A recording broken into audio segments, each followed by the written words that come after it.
fale um pouquinho de você primeiro, onde é que você trabalha aqui na cidade, ser presente para a nossa população e a gente entrar nessa pauta tão importante, que eu vi um movimento aqui na cidade, eu acho que foi segunda-feira, não sei se você fez parte, de algumas escolas que fizeram a caminhada, mas... Sim. Na verdade tem a caminhada, né? Sempre teve a caminhada do Colégio Estadual de Construção de Jacuípe, que é o SEMEC, né? Inclusive fazia parte da caminhada na minha época. Voltei na escola para participar de oficinas, o que é sempre uma honra, né? Voltar, sempre muito feliz. Eu sou professora da rede pública de ensino do município, né? Numa escola com meninos menores, da educação infantil. Também sou professora da rede privada de ensino daqui, já com meninos do fundamental do ensino médio. E eu costumo dizer que eu sou pró de todo mundo, né? Porque eu passei em muitos lugares. E aí esse movimento especificamente que você está falando, Júlia, vem, além de ser na consciência negra em si, né? Além de ser na data do novembro, os colégios municipais tiveram um projeto esse ano que tratava justamente sobre a influência dos povos indígenas e dos povos africanos na cultura brasileira. Sim. Né? E a ideia foi trabalhar isso durante o ano e teve a culminância agora. Então, culmina justamente no mês de novembro. Acho que essa é a primeira coisa a se falar, né? É muito interessante que culmine no mês de novembro, mas a iniciativa do projeto durante o ano foi uma coisa que me pegou muito, porque nós estamos aqui o ano todo, né? Em vários espaços, de várias formas, inclusive em espaços intelectuais que não são tão reconhecidos, né? E, infelizmente, a gente coloca muito na coisa da cultura, da música, da comida e esquece um pouco da contribuição intelectual. Sim. Inclusive, uma das demonstrações que teve na escola que eu trabalho fez isso, né? A gente homenageou pessoas da cidade também. Gil, o diretor do SEMEC, foi receber. Ele, inclusive, disse que é muito difícil receber a homenagem em vida e que ele ficou muito feliz. Mas, enfim, acho que parte dessa ideia. Sim. Parte primeiro do ponto de trazer protagonismo mesmo, né? Você trouxe a questão para mim, na minha primeira fala, sobre como tentar mudar essa questão histórica. Eu acho que a perspectiva é adotar uma postura antirracista. Para adotar a postura antirracista, a gente precisa entender como é que a gente chegou nesse contexto em que a gente está hoje, né? Nós estamos falando, em recorte de sociedade brasileira, de um processo de violência muito grande contra as pessoas pretas, né? A gente começa lá na partilha da África e termina com a trazida, né, com o sequestro desses escravizados para cá, para o Brasil, para servir de mão de obra. Acontece que quando a gente vem para cá, infelizmente nos é negado esse espaço de protagonismo. É o que a gente costuma chamar de epistemicídio, né? Epistemologia está relacionado a entender como que os conhecimentos são construídos.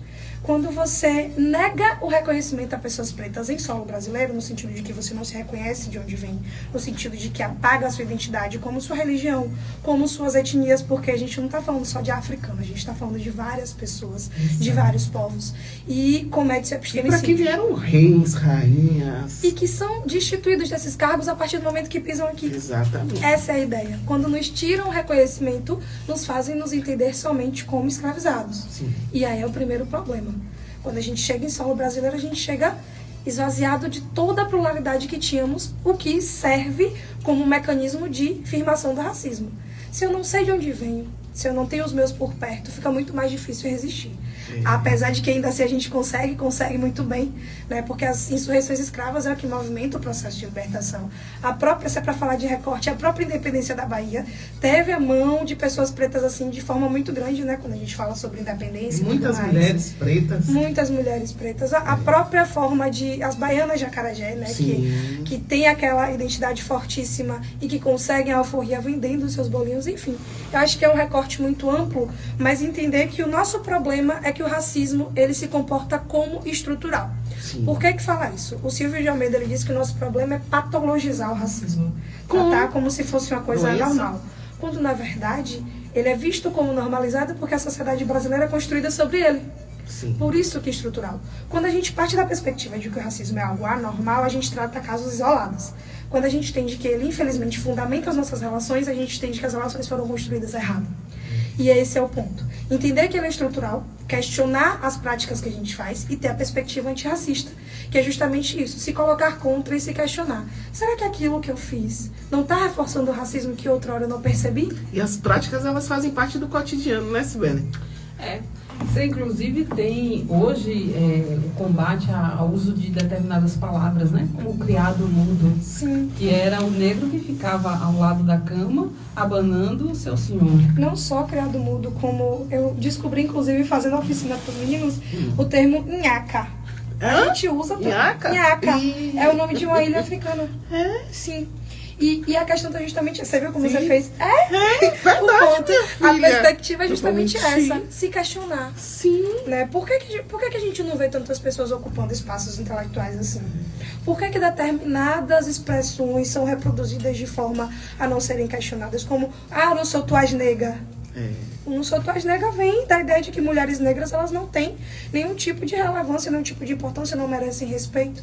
Né? E aí a perspectiva é justamente a se questionar. E aí, por ser educadora, eu acho que na educação é que a gente começa a fazer esse primeiro movimento. Ela levanta pessoas pretas para a sala de aula. Se eu vou ensinar a independência do Brasil, para que eu vou falar de Dom Pedro? Não vou falar sobre a independência da Bahia. Eu vou falar sobre Maria Filipa. Eu vou falar sobre o Luiz Gama lá no Império. Eu vou falar sobre como essas pessoas se movimentaram. Eu vou falar sobre o movimento da rua. Porque é na rua que as pessoas pretas estão. Inclusive, quando são, aspas, libertados, porque eu costumo dizer que não veio de graça, a gente é jogado na rua, literalmente. Sim. Então é na rua que a gente se movimenta, é na rua que eu preciso encatar quem são as pessoas que de fato movimentaram, porque eu acho que a história se faz assim, né? Eu sou historiadora, meu pai diz que eu falo muito, eu de fato falo muito, mas eu acho que o historiador ele vem muito de você olhar para todos os cantos e entender que ali tem uma história específica e que essa história se relaciona com o macro. Nós estamos construindo a história da cidade à medida que estamos nos relacionando aqui. Da mesma forma que outras pessoas na história construíram a sociedade em que a gente está hoje. Então, por que não pensar nelas? Por que não sair um pouco desses marcos oficiais? Porque a história oficial nos apaga. E você vê aqui, historicamente, o único prefeito, líder preto de Birimbau foi Arlindo Ferreira. Você não teve outro. E mesmo assim, caricato. De histórias, de falas, né? Tentaram botar ele realmente como um analfabeto. Não sei, não conheci. Eu não posso fazer juízo de valor. Mas ele se elegeu, foi democrático, foi o voto. Mas a gente vai buscar a história da gente e a gente vê que não tem. Da mesma forma que você não vê a mulher ocupando lugares, né? E aí você vê mais uma mulher. A gente às vezes vê isso aqui muito na política. E quando às vezes você vai conversar com pessoas... eu estava conversando com uma amiga minha esses dias, Emily, Cibele e Rubens. Ela dizendo, Juliane, eu quero ser candidata a vereadora em Feira. Eu disse, amiga, por que vocês não pensam, ela é enfermeira, muito atuante sindicalista, por que vocês não pensam um mandato coletivo? Como tem no formato de Salvador, de mulheres pretas no mandato coletivo. Porque eu acho que também são formas da gente poder se unir e se reafirmar com esses espaços, porque não é fácil.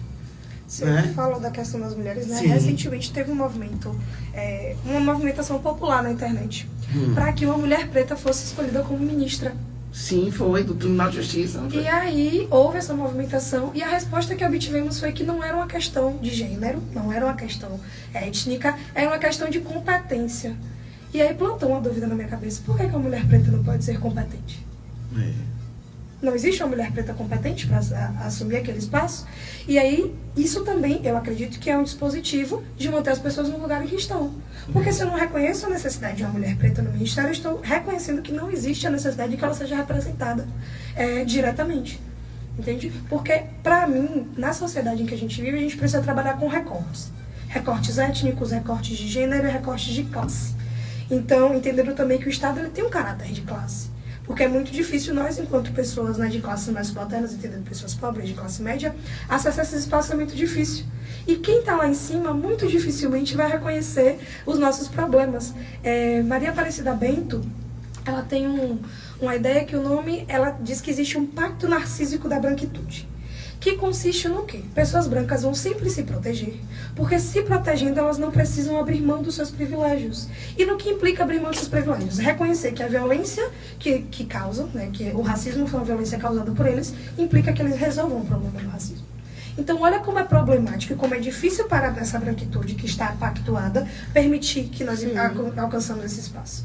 É a perda de privilégio. E que privilégios são esses? É muito, eu uso uma didática da fila que para mim é muito funcional, assim. Imagine que numa fila você foi impedida de entrar durante anos, durante centenas de anos, durante o processo de escravização. E agora a gente está tentando entrar nessa fila, a gente está tentando pleitear esse espaço. Olha como o privilégio de poder ter participado desse processo é muito maior antes, entende? É como se a gente tivesse sempre sido colocado no final ou nem ter tido acesso a essa fila. E aí a ideia agora é que a gente consiga participar dela, né? Que a gente consiga entrar. Emily, eu tenho uma pergunta para você, que é o seguinte. Eu assisti alguns vídeos que me deixaram assim estarrecida, em que eu via pessoas negras defendendo que as cotas eram um absurdo. Sim. E que essa questão do racismo era mimimi. Porque eles se diziam pessoas bem-sucedidas, né, com uma desenvoltura social que, na concepção deles, era adequada ao esforço que tinham realizado para isso. E aí eu fiquei imaginando, algumas pessoas negras sequer têm noção ainda de que existe preconceito, de que existe uma diferenciação, independente, inclusive, dessa condição financeira, né, econômica. Sim, e eu ouso falar que é mais um desdobramento do racismo. Eu acredito que o racismo, assim como o capitalismo, mas vamos deixar para outro dia, é um crime muito bem feito. Por quê? Dentro da lógica racista, existe a ideia de inferioridade de uma raça e valoração da outra. Quando eu falo raça, eu estou falando sobre as teorias científicas do racismo, que sustentam a ideia de evolução, se fiam na ideia de evolução biológica e entendem que uma raça é superior à outra. Dentro dessa lógica, as pessoas brancas, elas se definem como as do topo da hierarquia, as que se sobreporam às outras raças, certo? Esse é o primeiro ponto. Então, o racismo ele funciona assim. Para que o racismo se estruture, ele precisa alcançar aspectos simbólicos, materiais, aspectos econômicos, de todas as formas. E aí, o que é que acontece? O Fanon é um psicanalista martinicano, que ele vai dizer pra gente que dentro do processo de escravização, ainda em África, no processo de partilha, todas as referências pretas que tinham, elas foram diluídas, elas foram retiradas de nós. E aí entregam-se referências brancas. Ou seja, eu sou retirada do meu espaço, eu sou retirada de África. E eu sou colocada em um espaço onde todas as minhas referências são diferentes das minhas. Eu não tenho mais o meu cabelo, eu não tenho mais pessoas com o meu cabelo. Eu não tenho mais pessoas com a minha religião. Eu não tenho mais pessoas com a minha vestimenta. Eu não tenho mais pessoas que me representem, nas quais eu me vejo, certo? E aí o Fanon ele vai dizer que dentro desse processo, o que a gente entende como deu certo são as pessoas brancas. E aí acontece o processo de assimilação. A ideia de que as pessoas pretas, e aí numa ideia psicológica mesmo, é de que nós vamos nos assemelhar-se ao máximo ao que é branco para ser aceito. E aí, como é que isso funciona hoje? Como a gente está falando de historicidade, os eventos eles não são isolados. Eles vão se desenvolvendo e eles vão se arrastando. Então, nesse processo de assimilação, nós passamos a acreditar que tudo que é branco é o que nós devemos reproduzir para ser aceitos. E aí, o que é que acontece nesse sentido? Se eu me entendo enquanto pessoa preta, eu me entendo enquanto pessoa que está sofrendo as violências. Dentro da nossa cabeça, é uma forma de se defender. Quando eu falo nossa, é entendendo que esses sujeitos, mesmo sendo pessoas pretas, não se entendem como tal, porque é aceitar e assumir que sofreram violências. Sim. E que vão estar sofrendo. É como, eu ouso dizer que é como um mecanismo psíquico de defesa, que é construído como mais uma violência do racismo, porque ele tem esses impactos psicológicos, materiais, simbólicos, sabe? Por isso que o Silvio de Almeida diz que ele é estrutural. A gente passa por cima, a gente não percebe de onde vem. Inclusive, uma forma que dizem que, nossa, as pessoas pretas praticam racismo com as outras pessoas. Ora, essas pessoas sabem que, de fato, são também enredadas pelo racismo. Essas pessoas sabem que, de fato, esse racismo foi construído por pessoas brancas para que nós estivéssemos nesse lugar. Porque se ele é construído para nos manter aqui, é de suma importância que nós mesmos continuamos nos destruindo, gente. Eles não precisam ter responsabilidade sobre isso. Tem um filme que eu acho maravilhoso, que o nome é Os Donos da Rua. E aí é a realidade de alguns meninos que moram no bairro periférico. Não lembro o país em que o filme se passa. Mas aí um dos meninos tem um pai que ele é mais intelectual. Então ele tem perspectivas antirracistas, decoloniais e tudo mais. E ele, do bondezinho que ele anda, ele é o único menino que sobrevive. Dei spoiler do filme, mas, enfim, ele é o único menino que sobrevive. E uma cena específica, eles estão discutindo sobre como fulano da gangue tal matou fulano da gangue tal. E aí o pai desse personagem fala justamente assim: vocês não percebem que... Vocês acham que vem de onde as armas e as drogas que chegam nesse bairro? Como é que vocês acham que a gente consegue? Isso é tão difícil pra gente acessar esse espaço. É uma política de extermínio. Sim. Se nós nos negamos, é muito mais fácil, porque, como a Maria Aparecida Bento falou, eles não precisam reconhecer a responsabilidade. Se não reconhecem a responsabilidade, não precisam resolver o problema. Isso. E nós continuamos aí. Isso. Nós temos uma sociedade que precisa evoluir. E essa evolução depende justamente de conscientização. Com É certeza. por isso que o movimento da conscientização negra é tão importante, né? Porque quando você conhece a história, quando você reconhece seu valor dentro dessa história, você vai gradativamente modificando essa percepção. E é mudar a percepção das pessoas. É muito difícil. Eu vi uma propaganda da Shopee, eu vou falar, que diz assim, produtinhos da Shopee, aqueles que você nem sabe que você precisa. Nós estamos vivendo atualmente na sociedade numa condição dessa. Muitas pessoas não sabem exatamente do que precisam. Você não consegue atingir essas pessoas, conscientizar essas pessoas, porque elas não têm consciência ainda de que elas precisam das informações, da assimilação de valores. Elas estão completamente soltas, sabe? E aí que eu vejo, você tem uma sociedade que chega e diz assim, não, mataram 2 jovens, mas eles eram marginais. Isso. Não, eles... É tudo mala. É tudo mala. Então você estereotipa, né? Você não quer sequer discutir o que foi que levou esses jovens a essa circunstância e situação. Por quê? Porque não se trata da sua família. Porque eu vejo muitas pessoas, quando é da família, Sim. eles tentam discutir a situação, né? Tem algumas perguntas que me vieram aqui rapidamente. Você tem alguma pergunta, Rubens? E eu quero dizer aqui, eu tenho Gil da Ele Curitiba, disse o quê?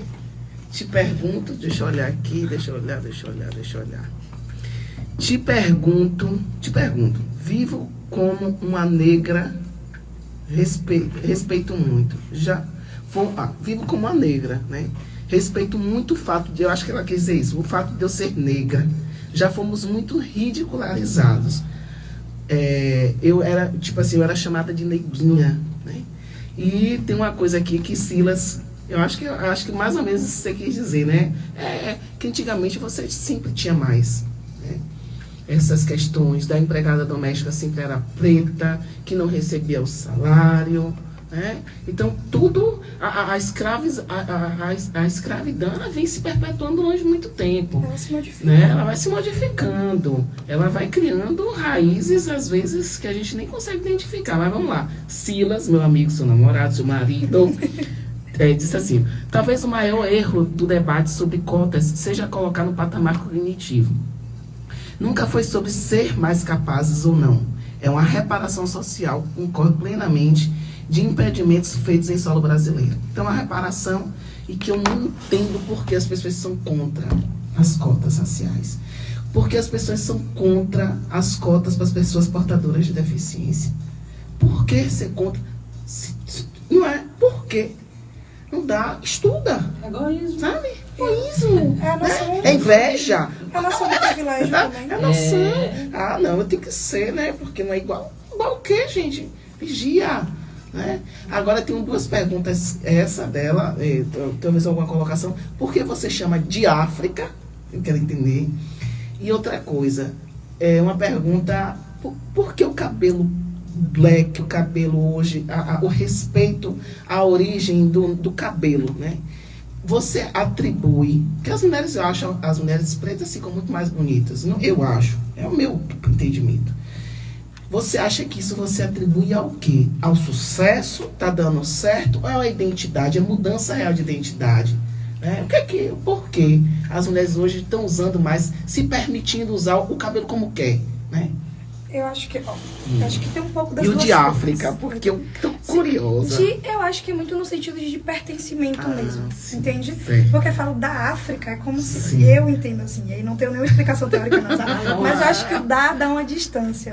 E o dia é como se fosse pertencimento mesmo, sabe? Sim. Nunca fui até a África, mas eu entendo que o dia traz essa ideia de mais próximo. Sim. E aí é uma questão só que eu adoto na fala por causa disso.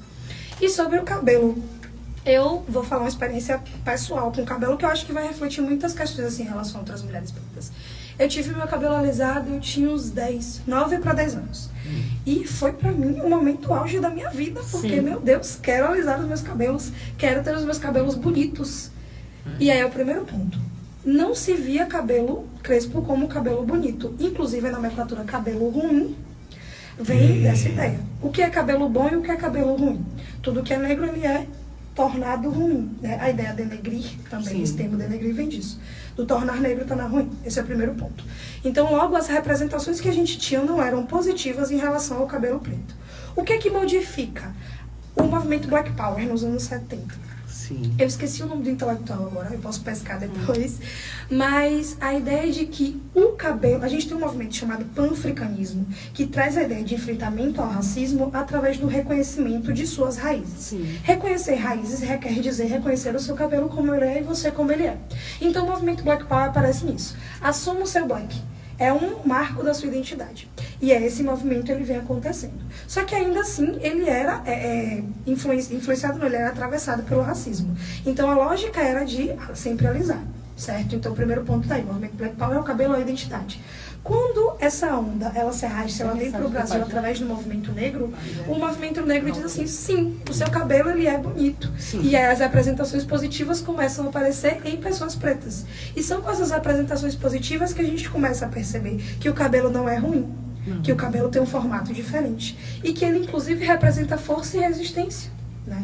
A ideia do o nosso cabelo crespinho é por causa da condição climática, necessariamente. Ele tem uma proteção muito maior ao nosso couro cabeludo, entendendo que nesse processo de migração, né, a gente precisava dessa resistência, inclusive no couro cabeludo.